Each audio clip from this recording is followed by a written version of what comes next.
जब पति पत्नी एक रिश्ते में बनते हैं तो वे कसम खाते हैं कि हम एक दूसरे का साथ देंगे और हम एक दूसरे को कभी धोखा नहीं देंगे। हम एक दूसरे का वहाँ भी साथ देंगे जहाँ सब साथ छोड़ देंगे। लेकिन आज के जो रिश्ते बन रहे हैं वहाँ पर पति पत्नी उल्टे ही वचन निभाते हैं। वे ऐसे वचन निभाते हैं कि हम तुम्हारा वहाँ साथ नहीं देंगे जहाँ तुम्हें हमारी ज़रूरत होगी, और ना ही हम तुम्हारे साथ रहेंगे, हम तुम्हारे साथ साथ किसी और के साथ भी रहेंगे। ये आज का कल्चर बन चुका है, जहाँ पर पत्नी अपने पति को कुछ मानती ही नहीं है। वो अपने पति को इसलिए भी कुछ नहीं मानती कि वो उसके लिए कितना करता है। एक पति बाहर विदेश में रहकर उसके लिए कमाता है, कमाने के बाद उसकी सारी ज़रूरतों को पूरा करता है। लेकिन पत्नी जो होती है अपने पति के साथ रहने की बजाय, उसको सही से रखने की बजाय, उसे खुश रखने की बजाय वो किसी और के साथ संबंध बना लेती हैं। वो किसी और के साथ अवैध संबंध चला लेती है। पहले तो वो प्यार लव मैरिज करती है, लव मैरिज के बाद फिर से उसे एक बार प्यार हो जाता है। आखिरकार ये कैसा प्यार होता है जहाँ पर बार बार प्यार होता है? क्या ये प्यार होता है? आज की घटना में भी कुछ ऐसा ही होता है, जहाँ पर ये लड़का जो होता है अपनी मनपसंद से शादी करता है, लड़की जो होती है वो भी अपनी मनपसंद से शादी करती है। ये दोनों एक दूसरे से बहुत प्यार करते थे इसलिए शादी करते हैं।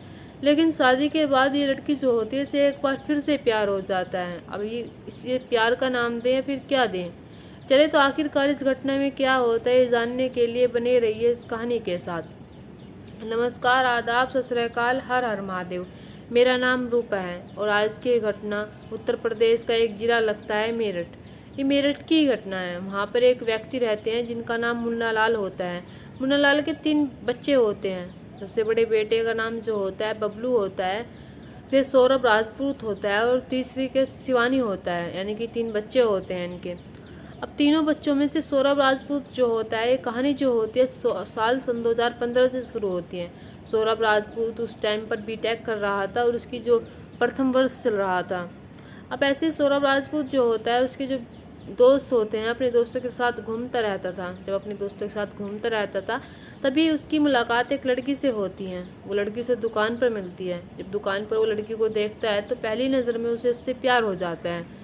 अब वो सोचने लगता है कि मैं इसका नंबर कैसे लूँ। लेकिन लड़की जो होती है वो भी इसे देखे जा रही थी और सौरभ राजपूत जो होता है वो भी उसे देखे जा रहा था। अब ये दोनों जो होते हैं एक दूसरे का नंबर ले लेते हैं। नंबर लेने के बाद ये बातें करने लगते हैं और इनकी बातें जो होती है वे प्यार भरी होने लगती हैं। यानी कि इनके इनके एक दूसरे से पहले ही प्यार हो चुका था। अब नंबर लेने के बाद ये दोनों जो होते हैं घंटों घंटों तक बातें करने लगते हैं। अब सौरभ राजपूत जो होता है वो कहता है कि मैं शादी करूँगा तो तुमसे ही करूँगा। इधर ये इसका लड़की का नाम जो होता है मुस्कान रस्तोगी होता है। मुस्कान रस्तोगी जो होती है वो भी कहती है कि मैं तुमसे बहुत प्यार करती हूँ और मैं तुम्हारे ही साथ रहना चाहती हूँ। अब ये दोनों जो होते हैं एक दूसरे के साथ जीने मरने की कस्में खा लेते हैं। लेकिन इन्हें नहीं पता था कि इनकी जात अलग है, इनकी कास्ट अलग है। अब जैसे ये सौरभ राजपूत होता है अपने परिवार में कहता है कि मुझे मुस्कान रस्तोगी से शादी करनी है, मैं ऐसे ऐसे एक लड़की से प्यार करता हूँ, उससे अपने साथ शादी करना चाहता हूँ। तो उसके घर वाले जो होते हैं वे साफ इनकार कर देते हैं और कहते हैं कि नहीं, हम तुम्हारी शादी उससे तो नहीं करवा सकते, और किसी से करो, हमारी जात में करो। अब इधर यही मुस्कान रस्तोगी के परिवार वाले कहते हैं कि हम मुस्कान रस्तोगी के जो पिता होते हैं वे एक ज्वेलर होते हैं, ये भी ना कर देते और कहते हैं कि नहीं, हम तुम्हारी शादी वहाँ नहीं करवाएंगे। लेकिन इधर सौरभ राजपूत जो होता है अपनी जिद पर अड़ जाता है, अपनी बात पर अड़ जाता है, जहाँ पर कहीं ना कहीं घर वालों को झुकना पड़ता है। 1 साल बाद इनकी शादी हो जाती है। जब शादी हो जाती है सन 2016 में, तभी जब शादी होने के बाद ये होता है, सौरभ राजपूत होता है, इसकी जॉब लग जाती है मर्चेंट नेवी में लंदन में। अभी अपनी पत्नी को अपने घर छोड़कर वहाँ पर चला जाता है। वहाँ पर जाने के बाद जैसे वहाँ जॉब कर रहा था, यहाँ पर अपनी पत्नी से बात कर रहा था, तो इसकी पत्नी जो होती है ये कहती है कि मैं यहाँ पर बहुत परेशान हूँ। आए दिन इसके घर में लड़ाई झगड़े हुए करते थे। जब आए दिन घर में लड़ाई झगड़े हुआ करते थे तभी सौरभ राजपूत जो होता है अपनी जॉब छोड़कर, उसे वहीं पर छोड़कर अपने घर आ जाता है। घर आने के बाद वो अपनी पत्नी को अलग लेकर रहने लगता है। वो अपनी पत्नी को अलग लेकर रहकर एक दुकान पर जॉब करने लगता है, एक दुकान पर काम करने लगता है और अपनी पत्नी का पेट पालने लगता है। दोनों आराम से खुश थे। अब ऐसे ही समय बीतता चला जाता है। साल सन 2019 में इन्हें एक प्यारी सी बेटी होती है, एक नन्ही सी जान होती है। जब प्यारी सी बेटी होती है तो ये सौरभ राजपूत के सर पर जिम्मेदारी और भी बढ़ जाती है। सौरभ राजपूत बहुत खुश हो जाता है जब उसके बेटी होती है। अब वो 2 से 3 हो चुके थे। जब 2 से 3 हो चुके थे, अब समय जो होता है ऐसे ही गुजर रहा था। जब समय ऐसे ही गुजर रहा था तभी साल सन 2023 में फिर से लंदन में एक मॉल में इसकी सेल्स मैनेजर की जॉब लग जाती है। जब वहाँ पर जॉब लग जाती है, इसे एक बार फिर से लंदन जाना पड़ता है। ये लंदन चला जाता है। लंदन जाने के बाद वहीं पर जॉब करने लगता है और इसकी पत्नी जो होती है फ्लैट पर अकेली रहा करती थी, जहाँ पर ये रहा करती थी किराए का लेकर। अब ऐसे ही समय बीतता चला जाता है। इसकी जो एक बेटी थी, यानी कि जो जो पीहू नाम होता है जिसका, वो कभी कभी अपनी नाना नानी के पास भी जाया करती थी। ज़्यादातर तो वहीं पर रहा करती थी, अपनी माँ के पास कम रहा करती थी। इसकी माँ जो होती है मुस्कान रस्तोगी, वो अकेली रहा करती थी।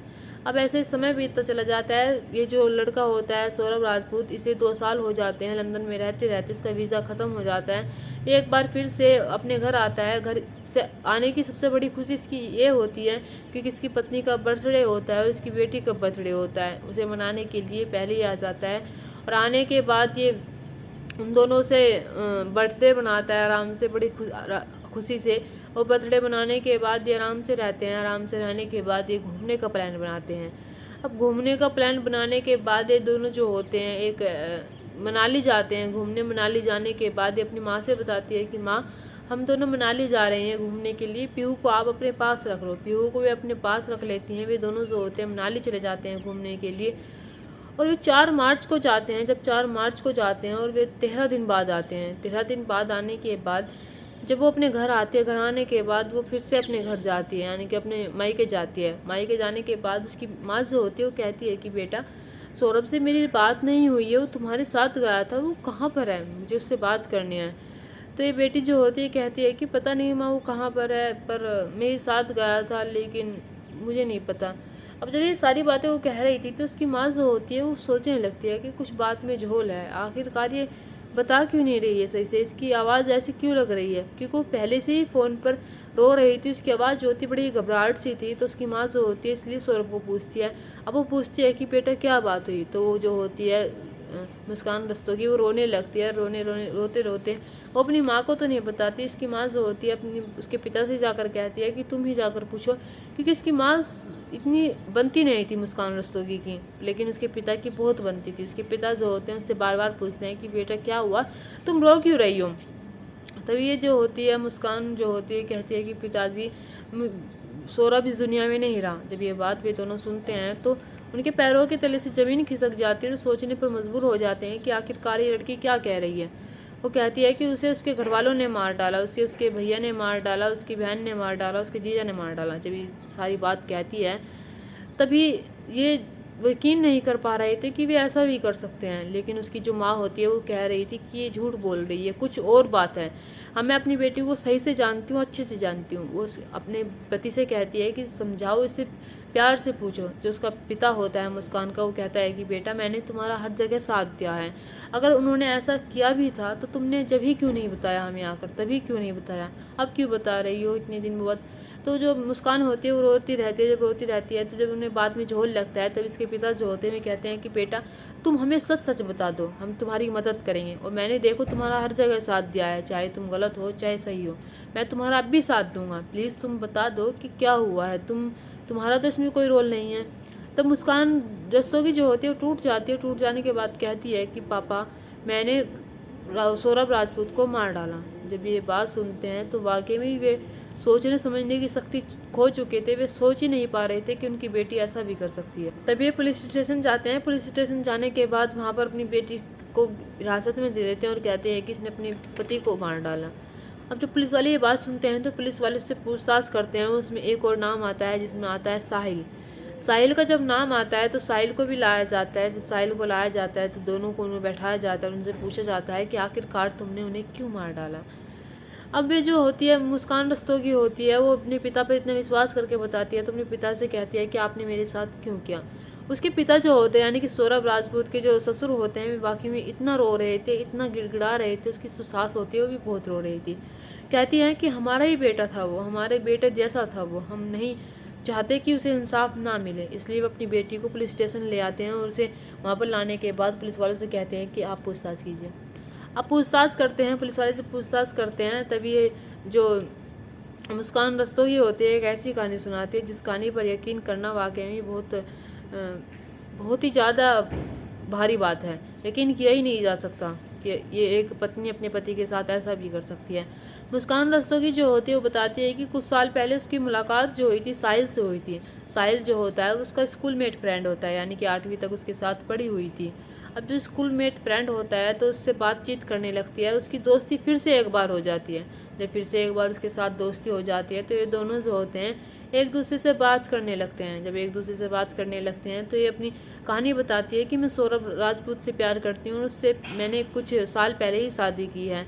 तो ये दोनों जो होते हैं एक मॉल में मिलते हैं, यानी सोप्रिक्स मॉल में मिलते हैं मेरठ में। और वहाँ पर मिलने के बाद दोनों जो होते हैं जब बहुत सारी बातें करते हैं, बातें करने के बाद इसका पति भी इसके साथ होता है सौरभ राजपूत। उसे भी बताती है कि मेरा स्कूलमेट फ्रेंड है और मेरे साथ पढ़ा हुआ है और ये देखो। अब वो उससे पूछती है कि तुम क्या कर रहे हो, तो बताता है कि मैं अब फिलहाल तो सीए की तैयारी कर रहा हूँ। अभी तीनों जो होते हैं एक दूसरे से बात करते हैं। बात करने के बाद जो ये मुस्कान होती है उसके टच में आ जाती है। टच में आ जाने के बाद वे बातें करने लगते हैं। फिर अब इधर ये जो सौरभ राजपूत होता है घर पर कम रहा करता था, यानी कि ये दुकान पर जॉब किया करता था और इसकी जो बेटी होती है वो नाना नानी के पास रहा करती थी। तो ये दोनों जो होते थे एक दूसरे से बात किया करते थे, एक दूसरे से घंटों घंटों बातें किया करते थे इनका, क्योंकि एक ग्रुप बन चुका था। जब ग्रुप बन चुका था तो उसमें इसकी फिर से ज़्यादा मुलाकात हो जाती है। ज़्यादा मुलाकात होने के बाद ये दोनों जो होते हैं करीब आ जाते हैं। जब करीब आ जाते हैं तभी ये जो मुस्कान रस्तोगी होती है एक दिन तो ये एक बात कर रही थी। जब बात कर रही थी तो उसकी बेटी जो होती है बहुत ज़ोर ज़ोर से रो रही थी, वो उसकी तरफ ध्यान ही नहीं दे रही थी।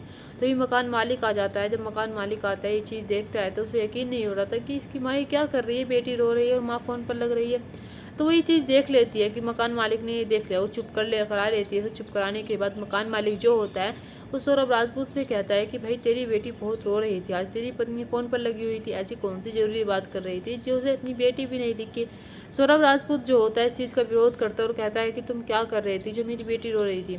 तो वो उसे बातों में फंसा लेती है। बातों में फंसाने के बाद उसे कहती है कि ऐसा कुछ नहीं है, मैं कर रही थी, माँ से बात कर रही थी और ये रो रही थी। अब सौरभ राजपूत जो होता है वो समझ जाता है। समझ जाने के बाद अब फिर से वो एक दिन जो मुस्कान रस्तोगी होती है ये साहिल के साथ 11 दिन तक गुरुग्राम में रहती है। पुलिस वाले जब इसे ढूंढते हैं, ढूंढ कर लाते हैं, तब इससे पूछा जाता है कि तुम किसके साथ रहना चाहती हो। तब ये कहती है कि मुझे सौरभ राजपूत के साथ रहना है। सौरभ राजपूत जो होता है वो कहीं ना कहीं उसे फिर भी रखने के लिए तैयार हो जाता है, लेकिन वो फिर से जब उसकी चैट पढ़ता है मोबाइल में, वो एक दिन चैट देख लेता है। जब चैट देख लेने के बाद वो उस चीज़ का विरोध करता है। जब विरोध करता है तभी मुस्कान रस्तोगी जो होती है वो कहती है कि ठीक है, मुझे तुमसे तलाक चाहिए, मैं साहिल के साथ रहना चाहती हूँ, मैं उसी के साथ अपना घर बसाना चाहती हूँ।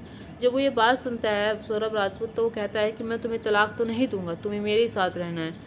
लेकिन वो कहती है कि मुझे तुमसे तलाक चाहिए, तलाक देकर तुम अपने रास्ते मुझे अपने रास्ते जाने दो। लेकिन सौरभ राजपूत जो होता है वो तलाक नहीं देता। ये सबसे बड़ी गलती होती है सौरभ राजपूत की कि वो उसे तलाक नहीं देता। वो अपना रिश्ता निभाना चाहता था। अगर वो काश उसे तलाक दे देता तो आज जिंदा होता। अब जैसे ही तलाक नहीं देता वो कहता है कि मेरे साथ रहना है। तभी ये सन 2023 में लंदन जाता है। लंदन से जब वापस आता है तो वापस आने के बाद उसकी पत्नी जो होती है वो साहिल से कहती है कि साहिल तुम्हें मेरे पति का वध करना होगा। ये साहिल से स्नैपचैट पर बात करती थी, यानी कि स्नैपचैट पर चैट करती थी। साहिल को लगता था कि साहिल का आज से 18 साल पहले माँ का देहांत हो चुका था। उसे लगता था कि उसकी माँ बात कर रही है, उसकी माँ जो कहेगी वो सारी बात मान लेगा। वो जो मुस्कान होती है वो स्नैपचैट पर चैट करके कहती है कि हमें सौरभ राजपूत का वध करना है। तो ठान लेता है कि हमें सौरभ राजपूत का वध करना है। नवंबर में ठानता है ये बात, नवंबर सन 2024 में। अब जैसे इनकी प्लानिंग चलती रहती है कि हमें कैसे मारना है कैसे नहीं मारना, तभी जब लंदन से ये वापस आता है अपनी पत्नी और बेटी का बर्थडे मनाने के लिए। प्लान जो होता है 25 फरवरी को ही होता है, यानी कि 25 फरवरी को ये नशे की दवाई उसकी में खाने में मिलाने वाली थी। खाने में मिलाकर फिर उसके साथ कुछ गलत करने वाला थे। लेकिन 25 फरवरी को वो खाना खाता ही नहीं है क्योंकि उस दिन उसका बर्थडे होता है। तो बर्थडे होने के कारण वो कहता है कि नहीं, पेट बहुत भरा हुआ है, मैं खाना नहीं खाऊंगा, हमने आज वैसे ही बाहर बहुत खा लिया है। इसलिए इनका प्लान जो होता है वो कैंसिल हो जाता है। जब कैंसिल हो जाता है तब ये टाइम देखने लगते हैं, वक्त देखने लगते हैं। 28 फरवरी को फिर से इसकी बेटी का बर्थडे होता है। जब 28 फरवरी को इसकी बेटी का बर्थडे होता है तो वक्त ऐसे ही गुजरता रहता है, इन्हें मौका ही नहीं मिलता। लेकिन 4 मार्च को इन्हें मौका मिल जाता है। 4 मार्च को जब मौका मिल जाता है तभी ये दोनों जो होते हैं उसके खाने में कुछ मिला देते हैं। मिला देने के बाद नशे की दवाई मिला देते हैं जिससे वो होश में नहीं रहता है। जब वो होश में नहीं रहता है तो उसकी पत्नी जो होती है उसकी छाती पर चढ़ जाती है। छाती पर चढ़ने के बाद ये साहिल जो होता है उसको चाकू से वार कर देता है। चाकू से वार कर देने के बाद इधर सौरभ राजपूत जो होता है वो गिड़गिड़ा रहा था क्योंकि वो ना ही तो वो बेसुध हालत में था, उसे नहीं पता था कि इसके साथ क्या हो रहा है, लेकिन वो फिर भी कह रहा था कि मुझे छोड़ दो, मैं तुम्हें तलाक दे दूंगा। अब ये उसकी आवाज़ तो बाहर जा नहीं पाती, क्योंकि उसकी नशे की दवाई पहले से ही दी हुई थी। उसे मार देने के बाद जब तक उसकी जान नहीं निकल जाती तब तक उस पर वार करते हैं। वार कर देने के बाद उसे वॉशरूम में ले जाते हैं। वॉशरूम में ले जाने के बाद अब सोचने लगते हैं कि हमें क्या करना चाहिए। तभी इसकी पत्नी जो होती है वो कहती है कि हम इसका क्या करना चाहिए। साहिल जो होता है वो कहता है कि मैं पॉलीथीन लेकर आया हूँ, इसे पॉलीथीन में भरते हैं और अलग अलग जगह पर फेंक देते हैं इसके टुकड़े कर कर। वे छोटे छोटे पीस कर लेते हैं उसके। लेकिन मुस्कान रस्तोगी जो होती है वो कहती है कि नहीं, हमें ऐसा नहीं करना चाहिए। मुस्कान रस्तोगी आज से कुछ दिन पहले ही वो चाकू लेकर आई थी मीट के लिए खरीदने के लिए, जिससे सौरभ राजपूत का उन्होंने कत्ल किया है। अब ऐसे ही जब ये दोनों सोचने लगते हैं तब इनके मन में एक दिमाग में एक आइडिया आता है। तो मुस्कान रस्तोगी जो होते हैं वो कहती है कि अगर तुम बार बार बाहर जाओगे तो तुम सीसीटीवी कैमरे में आ जाओगे तो ये क्या ले जा रहे हैं। तब ये दोनों जो होते हैं एक ऐसा प्लान बनाते हैं। ये साहिल जो होता है एक सीमेंट लेकर आता है और ड्रम खरीद कर लेकर आता है। सीमेंट ड्रम खरीदने के बाद ये दोनों इसके छोटे छोटे पीस करके उसे उसमें चिन देते हैं। चिन देने के बाद ये दोनों जो होते हैं मनाली के लिए घूमने के लिए निकल जाते हैं। इधर ये व्हाट्सएप पर बात कर रहे थे सौरभ राजपूत बन करके, हम मनाली जा रहे हैं घूमने, हम घूम कर आ जाएंगे। इधर ये सौरभ राजपूत का जो भाई होता है उसकी भी व्हाट्सएप पर बात हो रही थी। इधर इसकी माँ जो होती है मुस्कान रस्तोगी की, उसकी भी ऐसी बात हो रही थी। लेकिन मुस्कान रस्तोगी की माँ समझ जाती है कि हमारी बेटी ने कुछ गलत किया है, हमारी बेटी सच नहीं बोल रही है। वो आज भी आप यही गुहार कर रही है कि हमारी बेटी को फांसी मिलनी चाहिए, उन दोनों को फांसी मिलनी चाहिए। सौरभ राजपूत भी तो किसी के घर का लाल था, वो अंधा प्यार करता था उससे, ब्लाइंड लव करता था, उसके बिना रह नहीं सकता था। वो उसके लिए अपने सास ससुर से भी लड़ जाता था, उसके मम्मी पापा से भी लड़ जाता था, वो इतना प्यार करता था उससे। लेकिन मुस्कान रस्तोगी ने उसे धोखा दिया, उसके प्यार के बदले सिर्फ उसे धोखा दिया। दोस्तों, इस कहानी को सुनाने का मकसद मेरा आपका दिल दुखाना नहीं था, आपको परेशान करना नहीं था, आपको घटना के बारे में बताना था, आपको सचेत करना था। आप अपने परिवार के साथ खुश रहिए। नमस्कार।